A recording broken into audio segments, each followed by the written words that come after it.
I told you every single time, don't you worry.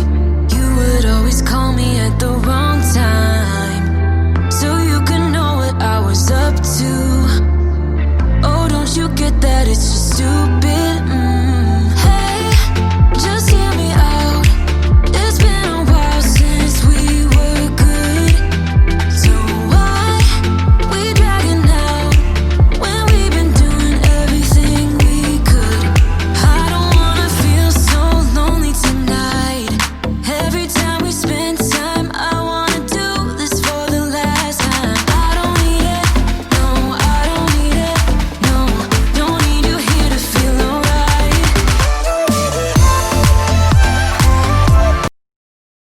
Ladies and gentlemen, you are listening to Life Well Lived by Omobola Stephen.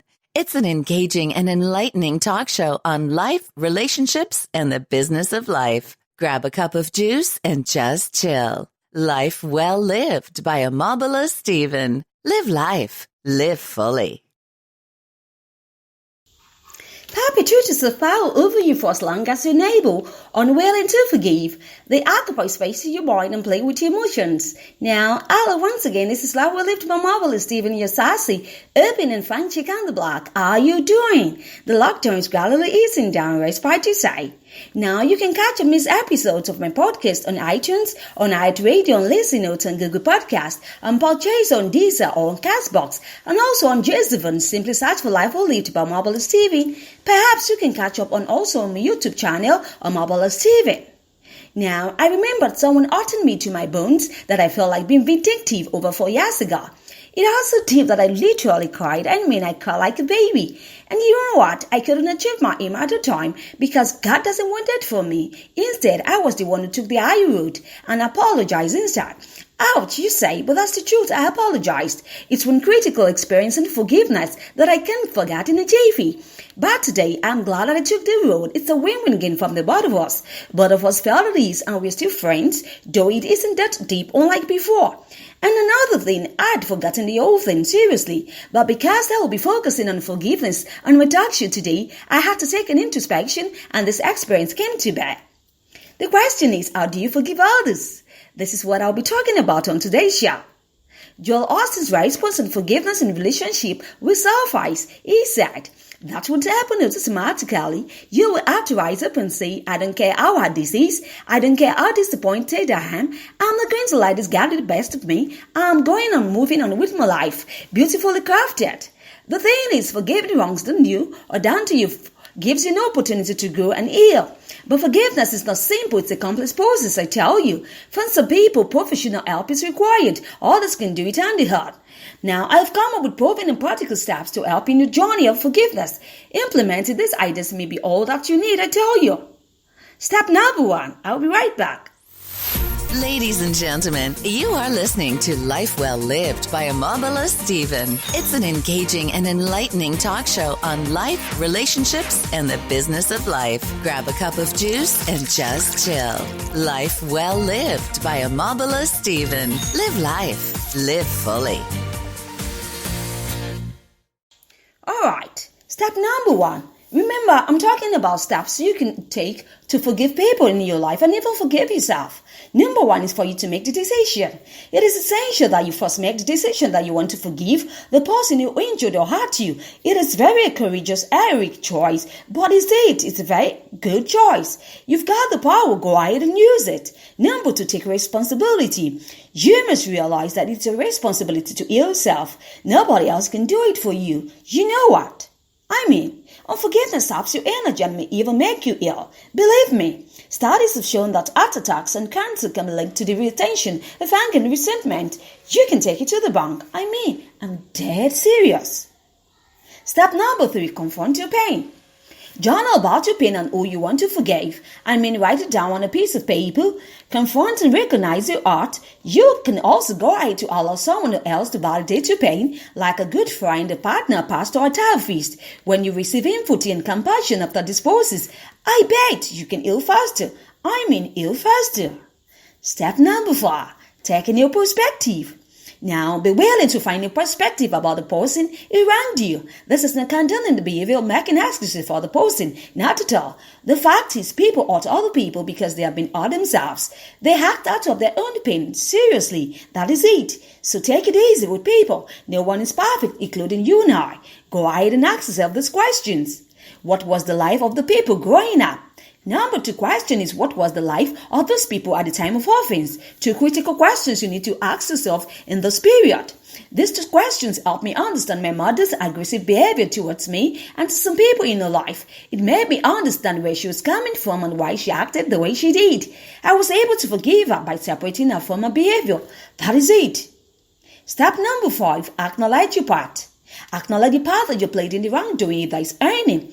This will help you to move from being a victim to taking some responsibility. Forgive yourself for this part. Like in some situations, in a butchery, for example, you'll be completely innocent and in no way responsible, so you need to balance that. I'll be right back. I told you every single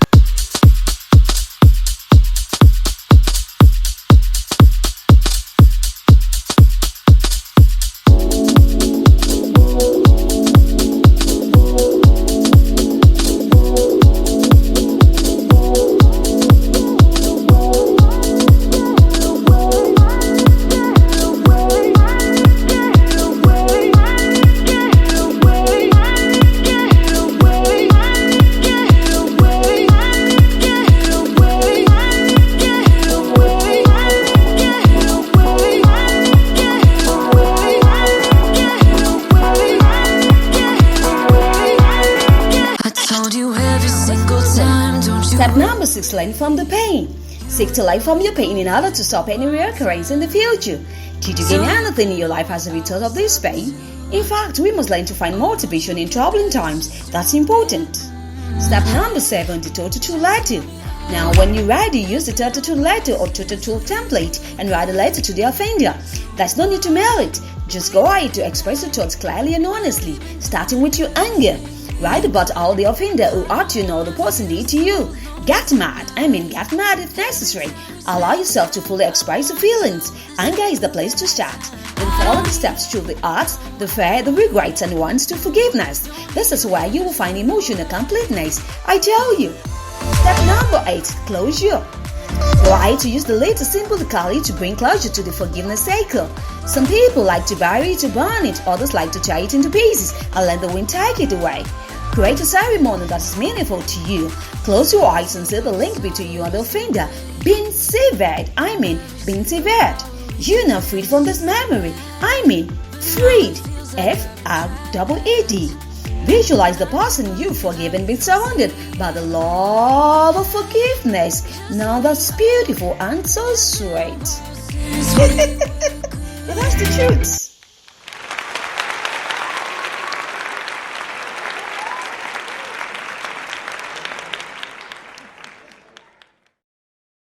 Let's move on. Step number 9, release expectations. Let go of any expectations you have for the offender. Forgiveness may not lead to reconciliation. That may be desirable, but it's not a requirement. Forgiveness does not depend upon repentance by the offender. Let me repeat myself. Forgiveness does not depend upon repentance by the offender. Absolutely. In reconciliation, both the victim and the offender need to be mutually committed, and this may not happen. You may not choose to share the fact that you've forgiven him or her, let alone express this in a face-to-face setting. If you do choose to share your forgiveness, check your intentions, making sure that they come from love and not pain. That's important. Step number 10, practice forgiving. Think of forgiveness not so much as an act, but as a lifestyle. Make a practice of forgiving. As soon as you realize that you are injured by someone and someone hurt you, forgive immediately. You will feel freer and healthier. Conserve your energy for living to wasting it on resentment and pain. When you see the hurt in others, it enables you to forgive faster. It does. Now to step 11. Give thanks. Give thanks. You can go ahead to ask God to help you to forgive. He is the great healer and forgiver and is deeply concerned about your well-being. Ask Him, He will do anything and everything you want Him. Like the words of Joan Austin, he said, your job isn't to judge, your job isn't to to figure out if someone deserves something or decide who is right or wrong. Your job is to leave the fallen, to restore the broken and the hurting. Nice word. No, I need to go. Yes, I need to go. It's been what we share this with you. Lest I forget, you can also catch up these episodes on SoundCloud and on Podcast Addicts. Beautiful. So, my love to you always. I sign off with the new trading slogan. Stay safe always. It's bye for now.